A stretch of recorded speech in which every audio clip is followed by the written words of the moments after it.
I was making $250,000 a year in the business, and I had this team of 15 people and all this stuff. In 1 month, everybody left the team except for like 1 or 2 people, and most of my clients ended contract or their course was up or whatever, and it just went to zero very quickly. I was like, oh, interesting. And I had this dynamic of like playing my will versus God's will. I'm imposing my will onto things a lot, and that's how I built it. And so I'm in this season now of listening for God's will and then aligning to that.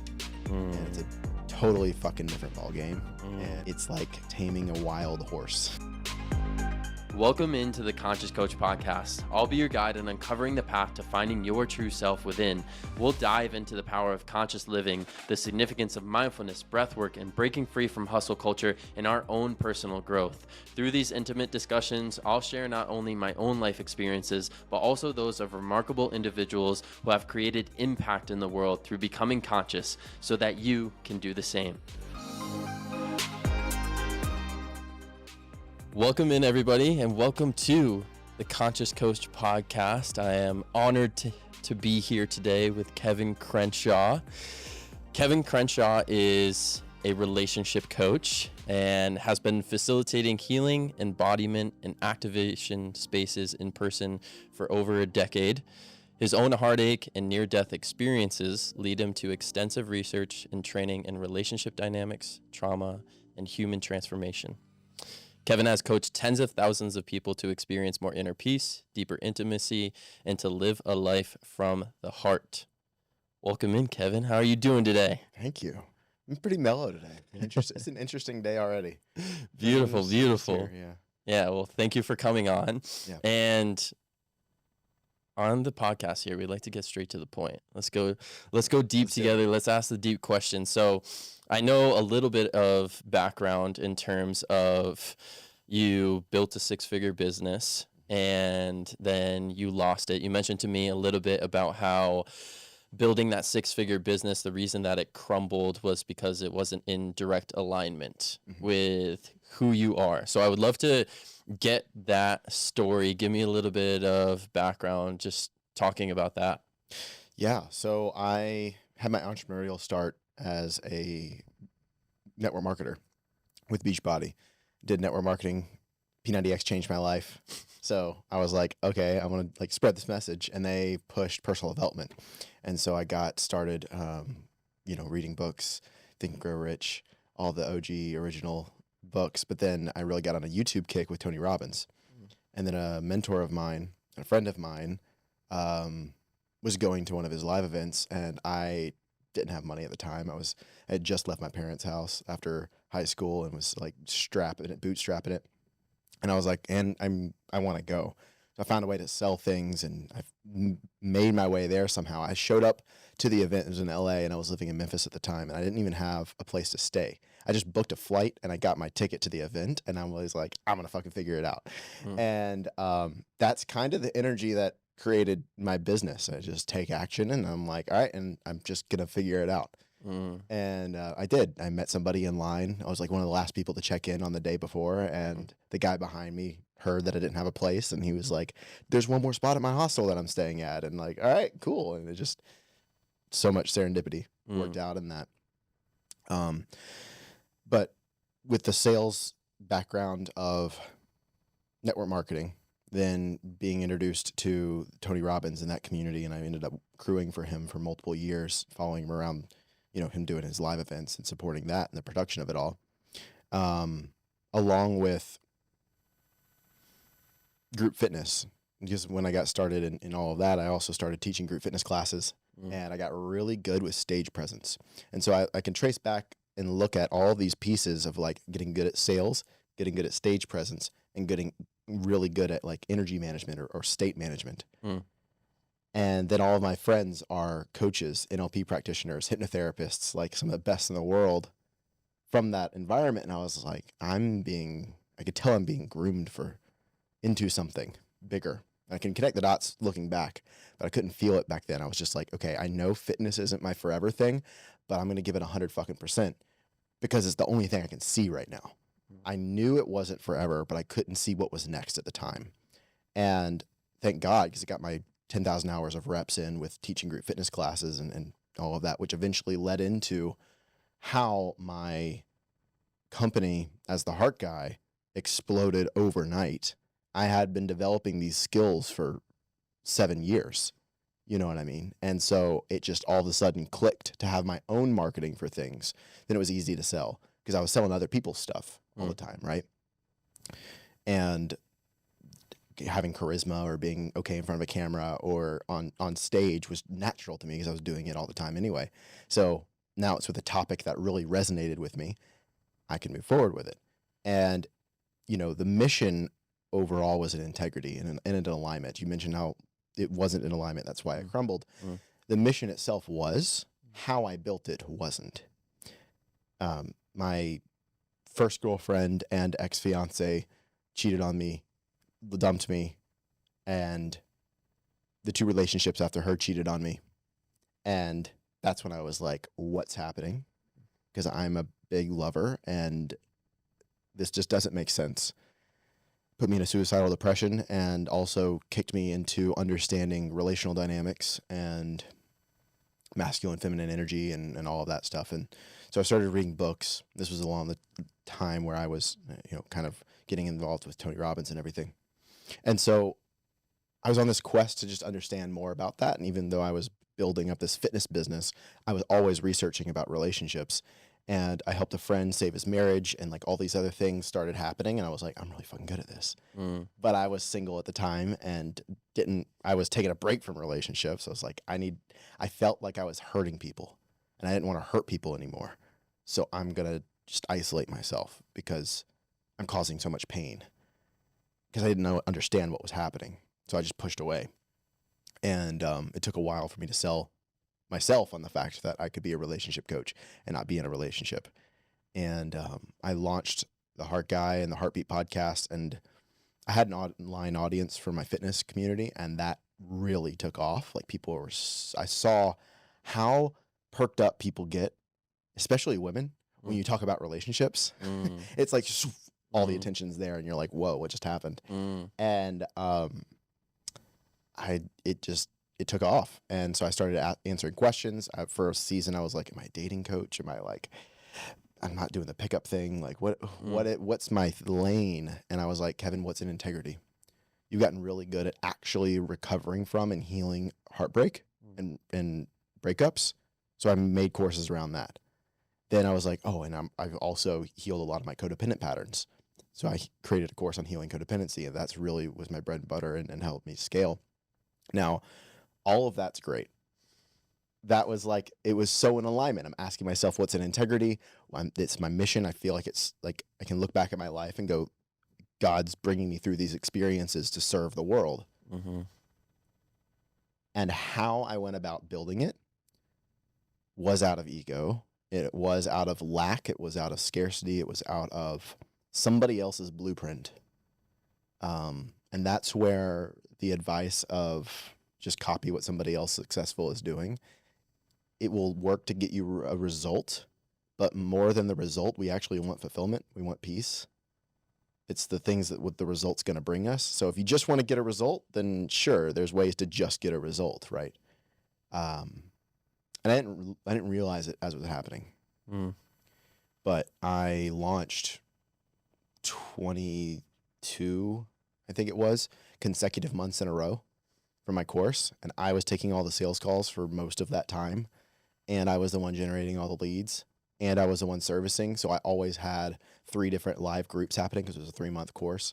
And so, you know, I would have 75 clients at a time on top of make calls, 4+ calls, sales calls a day, and marketing. And all I did was work. And it burnt me to the ground. And what was driving a lot of that was my own relationship with integrity and debt. I was in a lot of debt. I put on live events and bit off more than I could chew.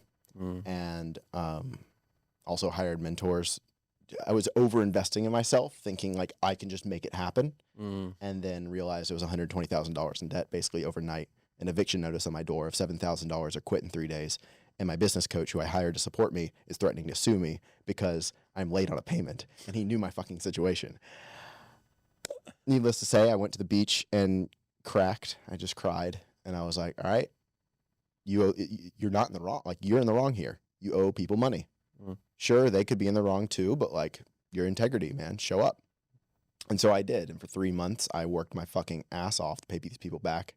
But again, that was a lot of the energy. It was like I was overpaying for my rent to stretch myself to show up. And I was overextending myself to stretch myself to show up. It's not sustainable. And, you know, I ended up paying everybody back. I ended up, you know, doing all of that, but it really shot my nervous system. And I was very present and able to show up for clients, but I was a mess in my own life. And right after that, I started recovering a little bit, and I sat with Wachuma, and this is my like 7th sitting with it, so it wasn't unfamiliar to me. But I had an accidental overdose and was high for 3 days and psychotic for a month afterwards. And basically my battery was already at 0. And then I poisoned myself by having enough, like 30 servings by accident in one sitting. And it destroyed my gut. I got leaky gut, IBS. It messed up my pituitary and thyroid. And that was left undiagnosed for so long that I became extremely malnourished. And, you know, when I was in my fitness prime, I was 175 pounds of muscle, and I dropped down to like 120 in that time, and I just lost it all. And I look back on pictures, and I'm like, wow, I was vegan too. Oh, no. Thinking that would help, you know, because switching to carnivore and raw dairy actually did heal my gut. Yeah, I took a break from everything. I got an inheritance. My father passed, and I was able to live off of that, to take a break from work. And thank God, that was probably the biggest gift I could have received from my father. It was a break, so I could reassess my relationship with work, not necessarily my mission or money for that matter. So I do a lot of lean in and do a lot of inner work, but it was like my relationship with how I show up and work. There was something there. And so that was about a year ago that break ended, and I've been a year into showing up again, and it's taking shape finally, but it's taken some time. And I'm old me would have been like, okay, what's the thing? Make it happen. Sit down with a whiteboard and like force out some clarity. And now I'm getting I'm comfortable in the uncomfort of the nebulous. I don't know what it is yet. Of seeing beyond just the marketing side of things. And, you know, I say that everything crumbled because it wasn't in alignment. And I can look back now, sitting from the seat that I'm in, and go, to a certain perspective, it crumbled. I lost it. To another perspective, I got into alignment, and it wasn't for me anymore. And when I say it crumbled, like, I was, you know, making $250,000 a year in the business, and I had this team of 15 people and all this stuff. In 1 month, everybody left the team, except for like 1 or 2 people. And most of my clients ended contract, or their course was up or whatever, and it just went to 0 very quickly. I was like, oh, interesting. And I had this dynamic of like playing my will versus God's will. I'm imposing my will onto things a lot, and that's how I built it. And so I'm in this season now of listening for God's will and then aligning to that. And it's a totally fucking different ball game. And it's like taming a wild horse. That's what it feels like sometimes, because I'm just used to doing what I want to do in that hyper independent space. And it's like, all right, but like trusting and leaning into the whispers and the timing, because a lot of it is timing. Because I'm just now fully unpacking a lot of that near-death experience, because I have actual capacity to do so, because I was so malnourished for 2 years after that. I couldn't even face it. I have multiple questions from your story. Yeah. Because for myself, we have a very similar story in terms of working consistently, kind of like this false narrative that we live by because of what we feel like we have to be doing. And I know that I got caught into that cycle as well, like this work, and then you see some success, but then you realize that it's not exactly what you're wanting and it doesn't feel in true alignment.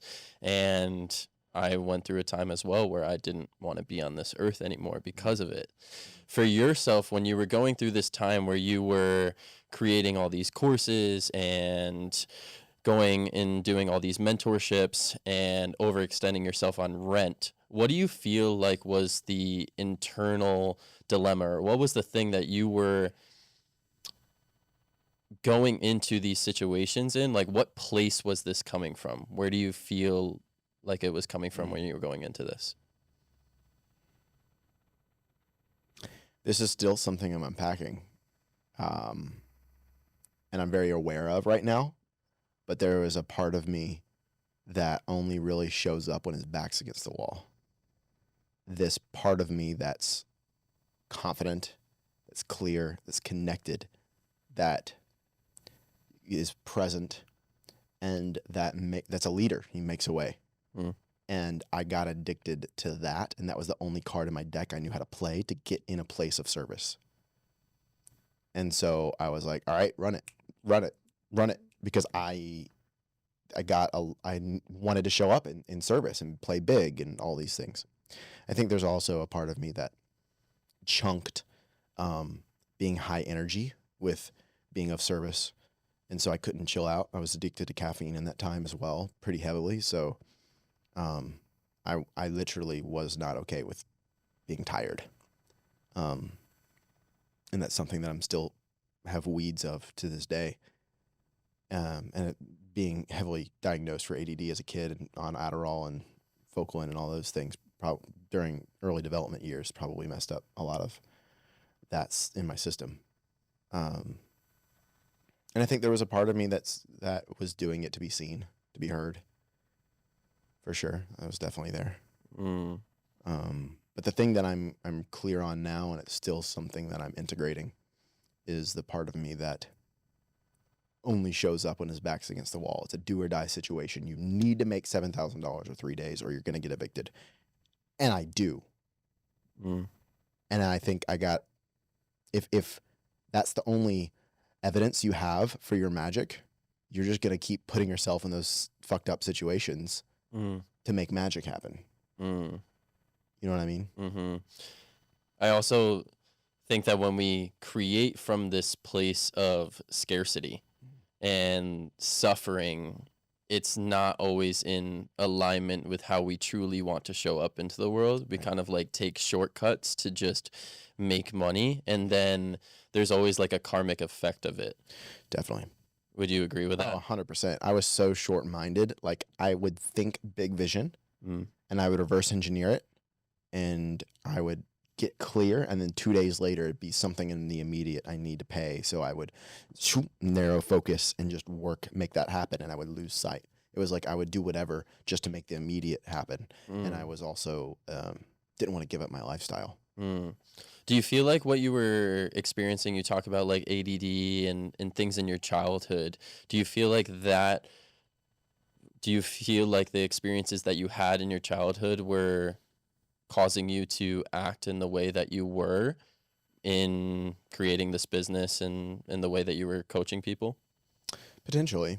You know, I think I was on methamphetamines, bro, you know, from when I was in second or third grade till mid of high school, and high doses too.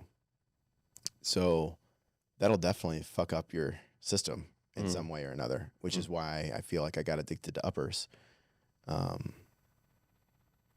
And yeah, I mean, that definitely had an effect. I'm sure. I can't see how, but I could see how. Yeah. You know.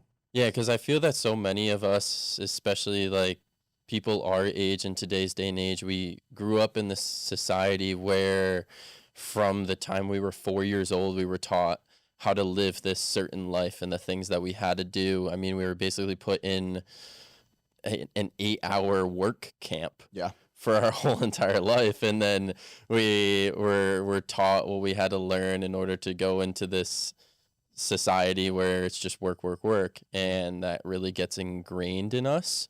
And it doesn't allow us to express who we truly are. And in your relationship, so you said you went through multiple relationships, as I did as well, with like cheating and people leaving you. You said you went through like 2 or 3 of those, correct? Why do you feel like those same relationships or these same type of woman were showing up in your life during that time? The lesson repeats itself until the lesson is learned, right? And there's also another saying of like, you'll attract the same person with a different face until you heal. And I really do believe that, like, why I'm a relationship coach, because I do a lot of spiritual work, somatic work. Like, relationship coach is kind of, it's because it's the biggest mirror. It's a more emotionally charged for a lot of people, so you can see yourself more clearly. And I feel like it's what we want at the end of the day. So when we do our work in the relationship realm, it really has an effect on our hearts, on our core, in my opinion, more so than just getting a result, like I was talking about before. The core of our being, we have a being shift when we can see that mirror. That's what it was I was extremely codependent at that time. I didn't really have a backbone. I wasn't standing up, I was brushing a lot of stuff under the rug, kind of passive, and they were looking for a man, and I wasn't being one at that time. And so I can look back and I can have compassion and see why it would happen. It doesn't make it okay. I've done a lot of forgiveness work around it all too, even with myself. But to answer your question, I feel like you could say one perspective, I was codependent and I wasn't showing up as a man, and that's what they were looking for. There's another perspective that's what my soul needed to go through. If I wouldn't have gone through those crazy heartbreaks, I wouldn't be the heart guy, and I wouldn't have affected all these fucking people. So, like there's free will. This is my perspective. Could be wrong. I believe there's free will and there's God's will, and sometimes God's will just trumps our free will. It's like, this needs to happen so that you can be who you're destined to be. Right. And so I could have been like, I can dissect it in all these reasons. What if it's just what needed to happen? Yes. Right. Like, yeah. And it could be all those other things too, of like, okay, wow, I was really codependent, and then working on seeing myself even more. Yeah, it is as it is, and it was always as it was meant to be. Yeah. It's like the journey of our soul. You would not be the heart guy and the relationship guy if you didn't go through those trials and tribulations throughout your life to learn through those experiences. I'd still be in fitness. Yeah. 100%. Yeah, and yeah, all these experiences in our life do happen for us. I think people have a hard perspective with that. Like, people listening, like, why are these things happening to me? And maybe you're going through it right now. Like, why is this relationship keep showing up in my life? So with coming out of those relationships, that required some sort of awareness to realize that these same type of people kept showing up in your life. What did you do for yourself to start to have a business, start to have people in your life that were more in alignment with who you wanted to be? Because we're all just mirrors. So like, now, better people, better relationships. You have a current relationship, correct? And showing up in your life, what was the work that you did in order to have a life with more alignment? I could list off so many modalities. You know what I mean? Yeah. And at the end of the day, I dropped into more wholeness within myself. I wouldn't even say confidence. I wouldn't say empowerment. I wouldn't say even change. I just was in integrity even more with aspects of me. And then I can also view that through a somatic lens and say that I processed a lot of things that needed to be processed, and I built a resilient nervous system. And I could look at that through a spiritual lens and say that I identified as my true self instead of my ego or other sides of me.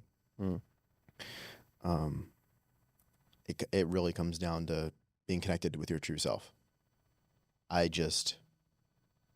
brought me home all parts of me. And I continue to do that. I'm not fucking there. Mm. You know, I don't think that journey's ever finished. But yeah, that's what I would say. I love that. Yeah, it does always come back to your true self. That's something. Which, yeah, go ahead. So many people have, like, if I would have heard that 4 years ago, I'd be like, what the fuck are you talking about? I'm in true self right now. I feel great. Like, and then that was me. And, you know, even now I feel like I'm my true self, and we're always changing. We're always evolving. And I know, actually, I'm very conscious of a few parts of me that I'm calling in and calling back to me that I shunned, abandoned, neglected, whatever, that I'm currently doing the work on. And so it's like, just the more in alignment that you can be in the frequency of your soul's essence, I think that, and that paired with not letting your ego attach to things in the third dimension, you can really align to God's will. And what if it comes, let it. If it goes, let it.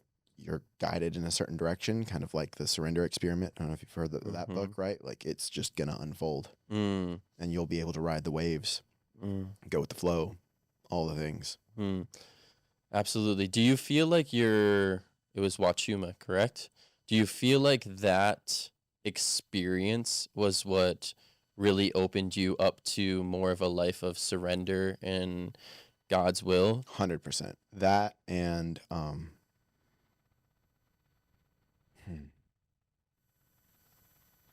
yeah, I would say it opened me up a lot, and it also it woke me up in a way, you could say, spiritually. And I've had a few wake ups spiritually, but it really woke me up to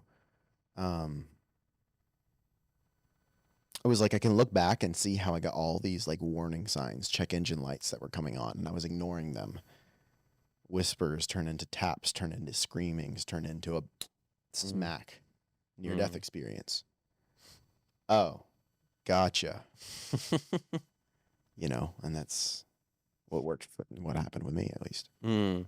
Yeah, I feel that a lot of us go through an experience where it is like a huge wake-up call that causes us to remember what we truly are. And you talked about, like, 4 years ago, if somebody asked you, like, are you living as your true self, you'd probably say yes. But then there's all these other aspects of, like, well, this relationship keeps failing in my life, and clients keep leaving me, and the environment that I'm in isn't the best. And a lot of it comes from a sense of awareness. So I think a lot of people that are listening, watching to this, are probably in a spot in their life where they probably do, if somebody were to ask them, are you living as your true self, they would probably say yes. And I would have them listen to you and your experience where you would have said yes in your life to that 4 years ago, but you can really, like, sit with yourself and come back to yourself. So maybe that you don't have to have that near-death experience. Or for me, it was like very close to committing suicide. I've had rubs up with that too. Yeah. What would you say to somebody that is going through that experience in their life where the same failed relationships keep showing up, the business that might be growing but doesn't feel in alignment? Like, what would you say to them, or even like your future, your past self? What is this teaching you? It's not a problem to solve. Spiritually, what is it teaching you? What could it be teaching you? It's there for you. You asked for the amazing relationship and the mansion and the fame and what a big business serving humanity, whatever the thing is you asked for. The universe is going to give you the lessons so that you can grow into the person who can maintain the thing you're asking for. We think it's, oh God, I want $1 million. Cool. Here's some clients. That's not how it works. It's like, I want $1 million. Cool. Here's a car wreck. Here's a death in family. Here's this thing. Here's this. You're being tossed around so you can attune your being to the frequency that's going to magnetize the thing that you're wanting. And if you can see it as that, instead of, this isn't what I'm wanting, or this isn't, I don't want this. Well, part of you does. You just don't see that that's the gateway into what you're wanting. It's like a coach. It's like a trainer. It's a test, if you will. And I get caught in not seeing it as a test sometimes too. It's normal, I think.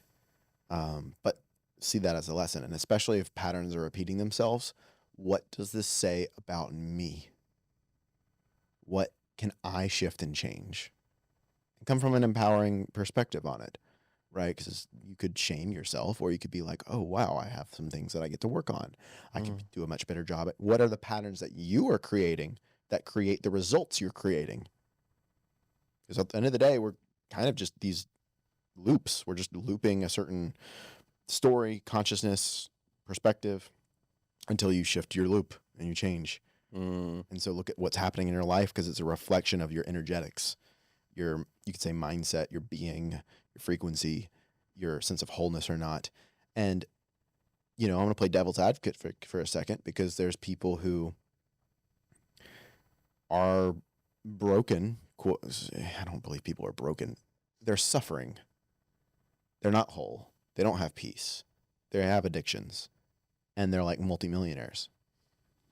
So what's the line in that? And I think that's God's will thing, right? That's where it's like, that's what that person needs to experience in order to be who they're destined to be, right? And so when we talk about money or business, it is a spiritual game, and you don't have to be there to get results or to like make it work, or to be there. You know what I mean?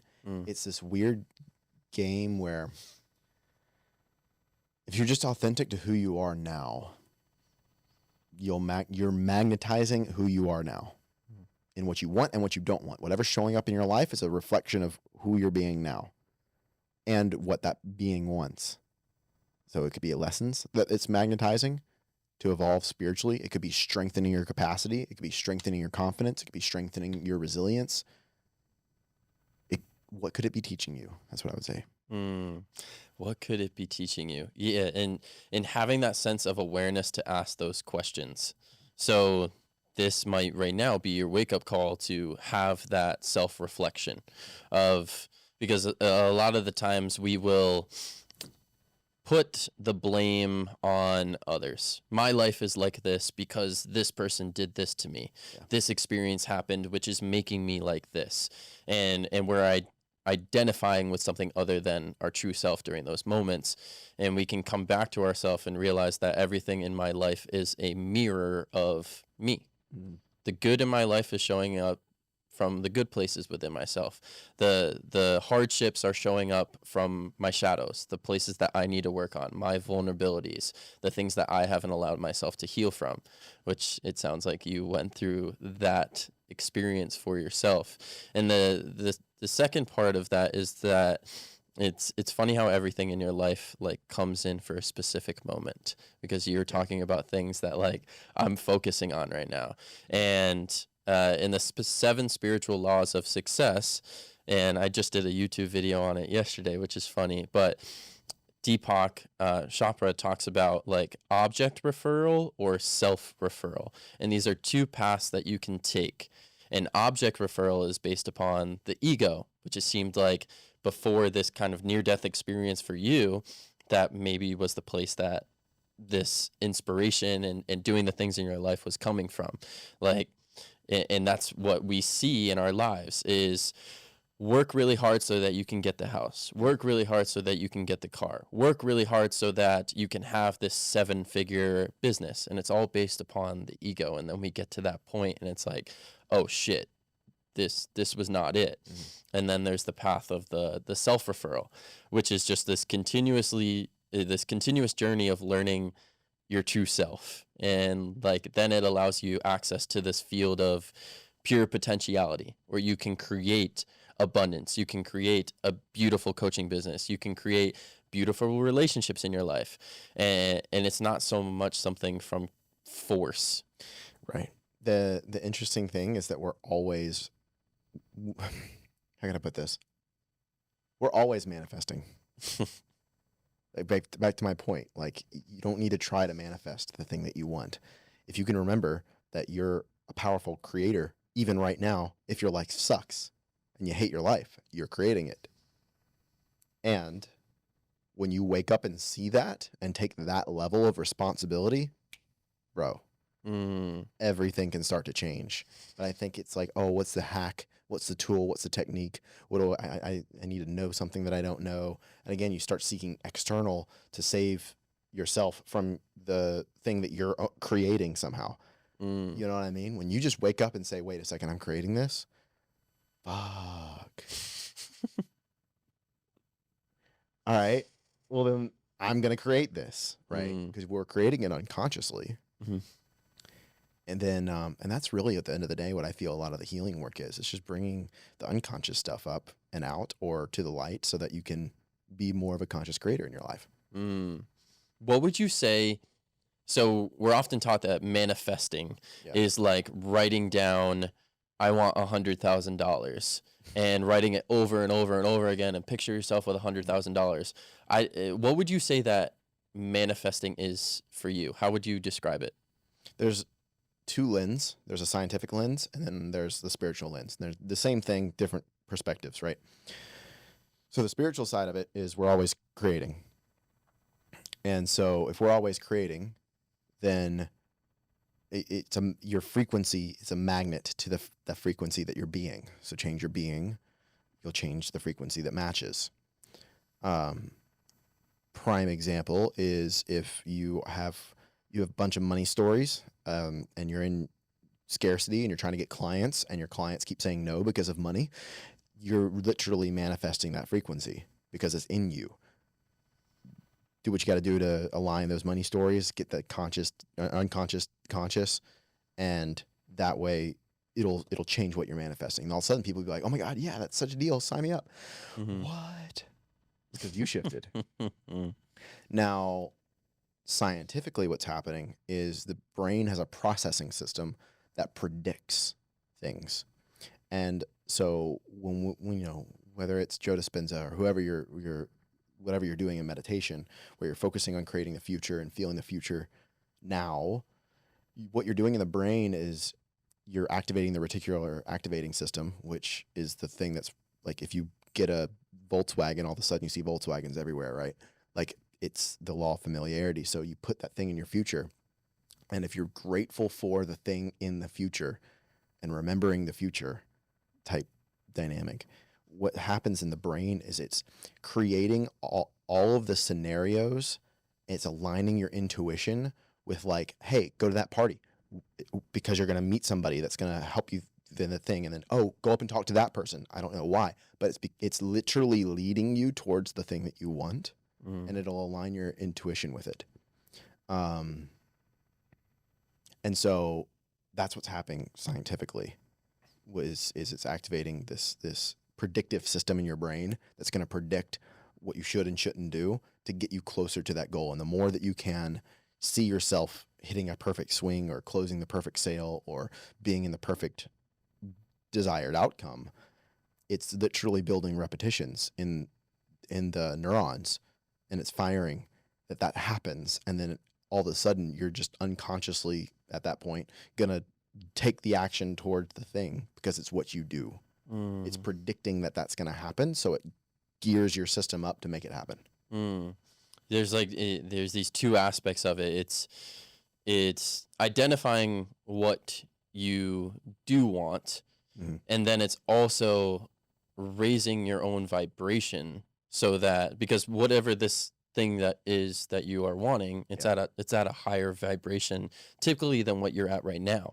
So by raising your vibration and frequency, you align yourself with this higher vibration and frequency thing that you want, so that that intuition starts to come in and is like, go to this, do this, because then it will align you with that. How would you say for somebody that is wanting to manifest more in their life, how do they raise their vibration and frequency to align themselves with that? More wholeness. What are you shameful of? Speak about it. What's the thing you're hiding? Bring it to the light. Maybe you're not even freaking aware of it because you shut it out yourself so much. And there's a lot of talk now about inner child work, but there's like, what about your teenager? What about your early 20s? Like, I was homeless at a point in my life, and when I experienced a few days ago, actually, and I'm in the process of integrating now, it's like, I basically was like, get the fuck over yourself, shut up and work. And that's how I got out of that situation. And in doing that, I distanced myself from a part of myself that has a lot of magic to bring, a lot of amazing perspectives, and a lot of heart, honestly. And so if I'm trying to make stuff happen and it's not happening, well, it's like, damn, well, what part of me doesn't want it to happen? Because if whatever is coming up in sabotaging for you, there's a part of you that's loud, that's like asking for your attention, like a little kid, like Stewie, Family Guy. Mom, mom, mom, mom, mom, mom, mom. It won't shut the fuck up until you pay attention to it, build a relationship with it. But imagine that happens for decades, years with people, and they're wondering like, why can't I make this thing happen? Well, you're still carrying shame. You're still carrying guilt. You're still hiding something from the world and creating a reality for yourself to forget about it, or to hide that, and you're take it to your grave. And that's going to pull your vibration down all the time. It's similar to training. We fall to our level of training, not our desire, right? So when you get triggered, you fall to you could say, lowest point in your nervous system emotionally. And that's why it's important to do a lot of processing work, healing work in that regard, because you'll create more wholeness. You'll release the shame part, and then all of a sudden your insecurities go away. All of a sudden your confidence goes up. All of a sudden you ask that person out, or you ask for the big deal or whatever, and it's easy and natural, and it's just happening. It doesn't feel like it's forced. Because if it's forced, you're trying to override that part of you that's trying to get your fucking attention to go out and do it. And I know it because I lived it. Yeah, it is that Stewie example. Like it keeps showing up in your life until you actually start facing it. Yeah. It's like because when we go throughout our experience, or we have certain things that are passed down to us, or karma from our other lives, I mean, that's a whole different conversation. Yeah. But yeah, those insecurities, those like Michael Singer talks about it, like some scaras that we hold on to within ourselves will keep showing themselves until we face them. Yeah. And I think the biggest thing in all of this, because this can be a pretty awakening conversation for people, especially after I talk about shame, that could be things that you've done that you've never told anybody about. That could be abuse of any kind. And I think it's important to have the perspective of what I talked about before, which is God's will. But why would God will that to happen? Because maybe that's what your soul needs to learn in order to grow into who you're destined to be. And that's a perspective. There's another perspective that is, yeah, and that's absolutely not okay, which I think should also be acknowledged, especially if there's abuse. I'll say too that this can be a pretty enlightening wake up for some people, and then there's shame about having shame, and it just becomes this like spiral. So what if you just were to accept where you were at, and then there's nothing to be fixed? I have shame about X, Y, Z. I am not happy with this. Like, what if you were to just accept how the fuck you feel? That in and of itself is enough to start the momentum that will automatically start releasing, aligning, healing, attuning your frequency. It starts with acceptance. And I think a lot of people start with shame. I want to change because I don't like who I am, or I don't get love for who I am. I don't think I do, so I need to be somebody else. I need to do something else. I don't feel seen, so let me be seen. The story goes on. If you start from lack, it creates more lack. It just builds this vacuum void inside of you. Yeah. And if you can start from acceptance, how you take action moving forward changes. Because it's like, okay, wow, this is here, and I'm conscious of it, and I'm going to move forward in my life in a way that's mindful of that, or that I want to change that. You can accept it and still want to change it. It's not being married to it forever. But I think it's just really important to just kind of hit this point where you accept what is. And that is going to bring up a lot of tears for people because we want it to change so bad, or we wish we were something different. And when you just sit with that, I remember I did this process with a mentor of mine at one point where I saw all the unhealthy patterns I was in, all the loops of my own toxicity, you could say, all the ways that I wasn't showing up, all the ways that I was sabotaging relationships, all the ways that I was causing my own suffering. And I'm very optimistic, and I think a lot of people that listen to podcasts would be more positive mindset oriented. And I think that can get in the way of your own healing because it's like, oh, but it's going to change. And it's not. Mm-hmm. And so he put my mind in this cage for a second in this session. And he said, it's a part of your DNA, literally right now. Your genetic expression is doing that. It's also, we did a whole thing where we looked back at my parents. They were doing something similar. This is you. You can fight it all you want. You can want to change it all you want, but you're going to die like this. And drop the optimistic shit. Because he was trying to get me into acceptance. And I processed a lot of grief around that. And I actually let myself go there to a point where I was like, fuck. And the anger that came through, the grief that came through, wanting for that not to be my reality. So I wanted to be something different. Looking at all the hurt that I've caused other people, looking at the hurt that I caused myself, taking ownership. All this happened in one fucking session, dude. And so I'm feeling all these emotions. He's not letting me break because mindset would go off. He's feel it, get in it. You need to accept this. I kept piling it on. And then all of a sudden I hit this crazy level of peace that I haven't felt in my life. And then my mind was quiet. And it was very euphoric, kind of similar to breath work. And, I'm totally sober in this thing, but I'm like, holy shit, I feel so alive right now. I feel quiet. I feel clear. And very clearly after that, I was able to move forward in my life from a place of integrity, from a place of ownership, and ultimately more power. That scarcity guy that was creating a bunch of loops of scarcity around money and showing up and supporting people, all that stuff kind of died out. And that was truly an initiation of sorts that I now have the pleasure of supporting clients through in similar fashions. Because it's not just cognitive acceptance. It's you have to somatically accept too, which means feel what the fuck you're feeling. And I think a lot of people do, whether it's making money, whether it's porn, whether it's relationships, whether it's, you could say good things like plant medicine or breath work or ice baths, or have you tried fucking feeling your feelings? There's all these things are well, not all of them, but there's some of those things that are geared towards optimization are great. They have their place, and they can also be used as an escape to change your state because you don't like how you're feeling. What if you just felt your feelings and then you have nothing to run from? What would change if you weren't running? If you're talking about dropping into your power, dropping into your confidence, attracting what's meant for you, you don't have to go out there and get it.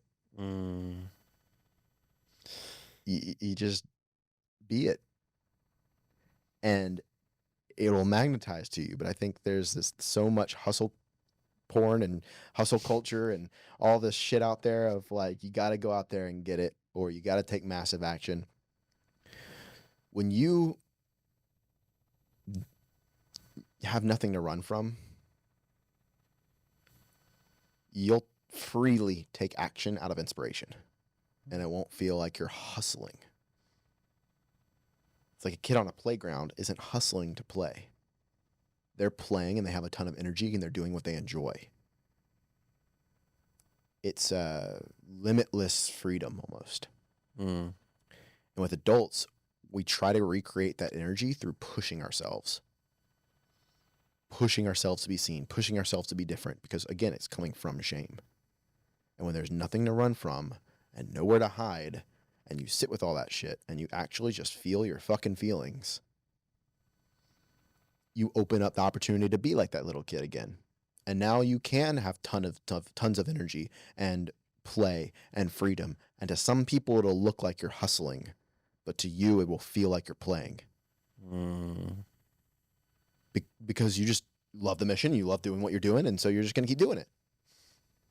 And I think that's where people, there's no way to know for sure, but some people that are mainstream in the entrepreneurial space that promote hustle, I think, are really in that freedom and play place. They're doing it because they love it. But they're talking to a bunch of people who are operating from shame. And maybe that's there too, but I've seen the perspective of like, maybe that they really do love doing that, not pushing themselves and hustling in that regard. And maybe there is some, I don't know, forgot what the word is, where you like enjoy pain, but yes, masochistic or something like that. Yeah. Maybe there is some of that. And I think they are really in joy for the most part. And I think that's what matters. Damn. Yes. And yeah, one of the things that has been coming up in my breathwork sessions is release to find the peace. And that's really what you went through with this mentor in this session. Was you were first allowing yourself to feel, which so many of us don't do. We don't allow ourselves to actually feel what we're feeling. And then we go on social media and we see something where Gary Vee is talking about hustle, hustle, hustle. And it's like, okay, I'm just going to keep hustling and I'm going to not look at what I'm needing to feel inside of myself. Yeah. And when we do just stop and we allow ourselves to feel what is needing to be felt, then that's what allows us to release it, because we are emotional beings. When we release by feeling those emotions, and that's what allows us to find peace, so that we can live in alignment, in truth with our mission. And what would you recommend to somebody that is in this spot where they feel like there's all these things that they have to be doing? They have to hustle. They have to grind, because that's what we've been taught. But they feel inside that there is all these emotions that they're holding on to. What would you recommend to them? I would say for some people, it's a very real reality that they have to. They're supporting their mother. They have kids. I think that shouldn't be discounted. There are some people who really do need to show up in that way. And from somebody that's built it all and literally been homeless, not by choice and not by being a nomad, but like I had no money and was sleeping in my car begging for food. You're still fucking alive. Like, so if you're single and you don't have any responsibilities over other people, like, the only thing you're really protecting is your ego and the lifestyle you have. Interesting. Like, you're beating yourself up over that. Could you humble yourself and sleep on the couch or get in a hostel, or, you know what I mean, for a little bit to actually get it solid? Yeah, you're worried about what other people will think. I got to the point where I was like, I always have to remind myself, because I've rubbed up against financial scarcity, like actual, like there's no money in the bank type scarcity. And I'm like, I just, I start freaking out, and I'm like, what's the worst that happens? I go on the street again. Done that. I've been there, done that. Like, okay. And that's not going to happen this time. I've got way more friends than I did when that happened last time. Cool. And then all of a sudden money will magically appear because I'm trusting. That's a big word there, is trust. Yeah. Because I'm just like, all right, if that's what's meant to happen, that I go homeless, it'll happen. But and again, there's this weird fine line of like, and sometimes you do need to show up and hustle. Like there's the processing and the healing work and a lot of the stuff that we're doing and we're talking about. It's really important. And at some point, you got to put in the work. As much as I want to sit here and if I want to try to build a bridge, align my frequency to building this bridge, at the end of the day, you got to get the hammers and nails and build the fucking thing. and actually like get in the water and put the stakes down and like build a bridge. There's a balance of the two. And I think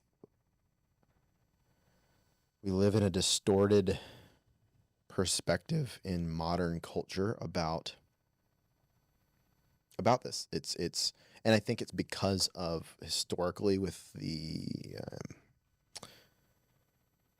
Industrial Revolution, what that did to the family dynamic.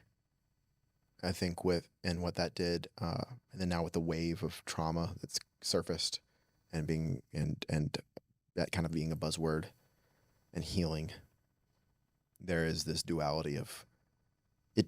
There's not one size fits all. So for everybody listening, you really have to just tune in to like, what do I need in this season right now? Because maybe you do need to show up and hustle a little bit. Maybe it is time to kind of pull back and look under the hood.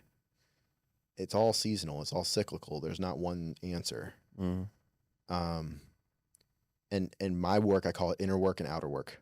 There's inner work, which is what you're doing inside. And then there's outer work, which could be having tough conversations with people, which could be speaking your fucking truth about something, which could be going to get the job, sending out applications, making cold calls, like, I don't know, doing the marketing. Like there's the doing and then there is the being. And it is a duality of both. But to answer your question about like people that are saying that they need to show up, what would happen if you didn't and follow that rabbit hole? And then what? And then what? And then what? And sometimes it's like, oh, I would lose my job. And then I wouldn't have money to eat. And then I'd probably go and live with my friend. And then I'd get another job.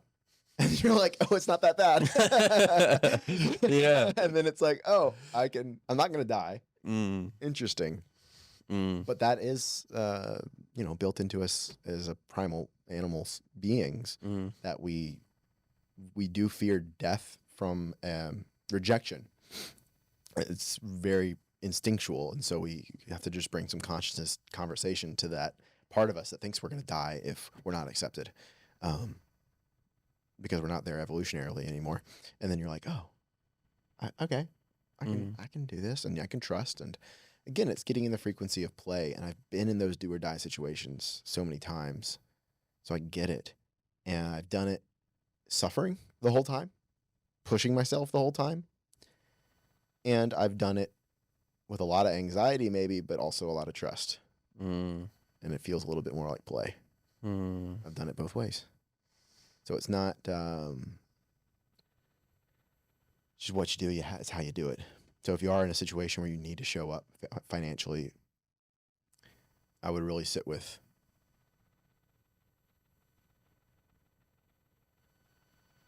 how can I do this in a way that feels like play?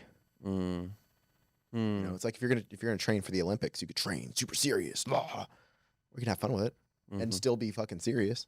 And that's a personal thing too. I've balanced the two. I get super serious about some shit sometimes. My girlfriend's really good at reminding me to just have fun. Yeah. Cool. It's all seasonal, man. Yeah.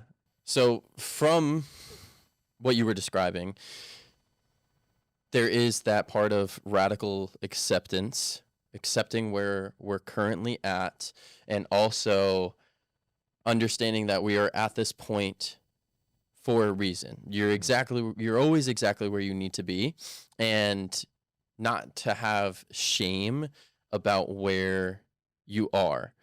And there was a point that I wanted to hit on, that what if the person that you are right now is not who you truly want to be? So those aspects of your life that are showing up, like those failed relationships, it's not actually who you really are. You haven't found that yet. So it's not necessarily that you have to change who you are. It's more so you just have to learn your true self. There's an unconscious part of you that isn't the you think you are. It's like, oh man, some people go through the loops and the patterns and they think something's wrong with themselves, and they create even more shame and more disconnection. When really, if you look at it as, whoa, okay, there's a part of me that's creating this that I'm not aware of, because this isn't really me. That's like the perspective that I had, and I didn't use these words at the time because this was like 10 years ago, but it was like, I'm creating this, but that's not really me. that's the perspective you get to have, Mm. right? Like, I'm actually like, cool, I have codependent tendencies, but I wouldn't say that that's who I actually am deep down. Mm. That's might be how I'm portraying myself and how I'm acting and how I respond to women because of my relationship with my mother. But like, that's not really me. But it is how I'm showing up. Mm. And again, that level of acceptance of ownership of like, okay, and that is happening. Mm. Yeah. Yeah, and with this we can start to face those shadows that we carry and start to look at them. And it's not something like you have to go to Costa Rica for 3 months and do a bunch of ayahuasca. Like you can there is this kind of reality, I guess you could call it part of it. Like, yeah, you might have to keep showing up. And you have these responsibilities where you keep having to show up, but that you can also dedicate time to do that inner work. Like there's so many resources and things out there that you can start to do that inner work and look at those shadows. Go to a breathwork session, go and, find a coach or somebody that helps you look into yourself. Yeah. And really just start sitting with yourself. And in terms of what you do now, so you've gone through all these experiences in your life of not showing up as who you truly wanted to be, and now you are more, acting more from like your dharma, like your purpose, your mission. What does that look like now? It looks like supporting I'm doing a lot of one-on-ones recently, which has been really fun for me because before it was a lot of group things, group classes, group experiences, live experiences, and I love being in that space. And over the past year, been doing a lot of one-on-one support or couples support. So working with each of them individually and then them as a group. That's been really fun, especially when they're both like willing to do the work. It can be really cool to see the payout and the results of that with a couple. And then also supporting people through similar processes to what I talked about of radical acceptance and radical ownership. And when you come into that, then it's working with their being to create a personality that's really more them. So if they weren't having tough confronting conversations, we go through the acceptance exercise, somatically process what needs to be processed. And then on the other side of that, it's doubling down on having confronting conversations and creating that as the new norm in your nervous system. And that whole process takes about a month, and it's profound. And that's something that I've really been playing with a lot this year. But now I'm really focusing a lot on YouTube. We had this conversation a little bit, mainly because I've realized that over the past 10 years of me doing all this work and everything that I've talked about, I've had over $500,000 worth of courses, coaching, retreats, mentorship gifted to me. Like full on just, hey, I want to support you. And I'm like, fuck, I'm really being nurtured and guided and supported in this for it to be given to me. Like, okay, I'm getting a curriculum from the universe in that way. And I actually leaned back and saw that, how often that would happen. And so I'm feeling this gratitude first off, but then also this pull to contribute and serve in a similar way. Because I've been doing things in a box of how other people were doing it, creating courses, marketing courses, one-on-one packages, and the whole coaching route. And, I'm really in this season, and this is very recently where I'm shifting into like, I'm really want to be in more service and really focus on creating a movement versus just coaching. And so I'm going to be really doubling down on YouTube and putting out all of my processes that I would do in group sessions on YouTube. So not like educational content that's a little bit like funny or what's the word? It's educational content or it's entertainment. So it wouldn't be entertaining or educational. It would be the fucking process. Close your eyes. We're going to go through this thing together. And or maybe a recording that I've done with a one-on-one client, like literally a peek into my work so that they can go through it themselves. I'm currently in the process of releasing all of my old courses that people used to pay upwards of $3,000 for on YouTube, just like fully for free. And so I'm really focusing on putting out that level of value now and showing up to serve in that way, which feels really fun. Yeah, I was going to ask you, with putting out that and being of service, how does that feel? freeing. It feels new, novel, and it feels like I'm being a trailblazer in some way, because I think the world is, I don't know, the coaching thing is a little played out. Everybody kind of knows what a funnel is or lead magnets. Like, even if you're not a coach, you kind of know what a landing page is. And it's just like the industry changed during COVID. I saw it happen, and I'm still seeing it happen. And people who used to make multi-millions are having trouble selling out their courses, you know, and I see coaches who are really still doing amazing at it. I just think the industry is shifting. And so I'm like, I sat with myself of like, what is an integrity for you to do, Kevin? Because I could try to follow somebody else. That's what I was doing before. I was following the industry, creating a course and looking at other people and what they were doing to create my thing. And it just feels more true, especially like being on camera. I love being on camera. I have a great personality on camera, I feel. So like, especially with making my own content, there's a side of me that comes out. It's really charismatic and can really capture attention. And I think it'd be perfect on YouTube. I've always known that, but I haven't gotten the clarity of why I would do YouTube until recently. Yeah. So yeah, just being of service and sharing that mission. I think the coaching industry is changing, but I also think the world is. Yeah. The world is shifting. Yeah. And yeah, like becoming more conscious about money and like what that really is and all of that, and with governments and all these things, it is becoming more just conscious of ourselves and being of service. And that's like really truly what matters, and that's what you sound like you're fully stepping into. It's like, I'm just of service, and I'm going to allow what is meant to happen from that, rather than comparing myself to this person is putting out this course and this person has this funnel. And I know I did that for myself for so long. I still do it. Like, oh, this person's doing this, I should probably do that, rather than just like being true and authentic, which you discussed. And I love that, brother. It's beautiful. It's beautiful to be of service. It is. I have a final question for you, and this is something that was just on my mind today. I was listening to a podcast on the way here. What is the meaning of life for you? To experience.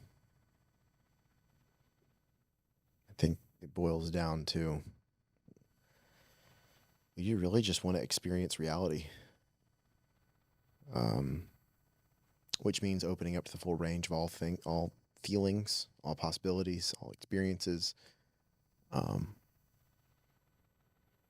I think everyone's heart wants to experience fully, wants to leave Earth better than we found it, and wants to, by contributing in some fashion, and wants to be connected to themselves, to God, to others. And it really boils down to one of those three. But for me, in the season of my life, it's really experience. Yeah. I love that, brother. Thank you. Thank you so much for being here. Where can people find you? In the ether. No. Kevin Crenshaw on YouTube, The Heart Guy on Instagram, and heartguy.com. Beautiful. Well, thank you so much for being on, brother. I know that I am going to continue to learn from you, especially in relationships. So if you're somebody that wants that relationship help, definitely hit up Kevin. Check out his work. It was so beautiful having you on today, brother. I'm very grateful for you. Grateful for you as well. Thank you. Awesome. Peace. Thank you so much for tuning into today's episode. If you enjoyed it, please make sure to leave a like and subscribe. And if you're listening, leave a 5-star review. I also wanted to let you know I just released a subscription that is Becoming Conscious. You get access to guided breathwork recordings as well as guided meditations from 5 minutes all the way up to 60 so that you can start living a more conscious life. You can click down in the description and you'll get access to it for free for 7 days. I hope that you enjoy. I'll catch you on the next episode. Peace.